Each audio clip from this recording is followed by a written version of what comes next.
thinking back to that day in the engine room, covered in sweat, barely breathing, thinking he needed to change his life before he died. What a thing, to think only 3 years had passed since then. Taking charge of his destiny had been so easy.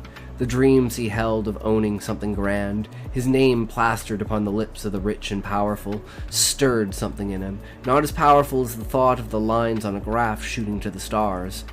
But one could have many dreams, each a scale different from another, grand and minuscule.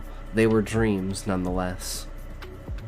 Jervik spent time researching how the evolution and spread of the quantum entanglement data system cryptostock played out, attempting to mimic the trends.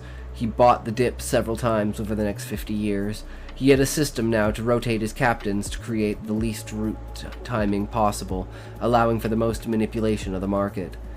The staggered check-ins helped to facilitate a greater hold over the market as it developed. Jervik now had more than 50 captains under him, running routes 15 to 30 years apart.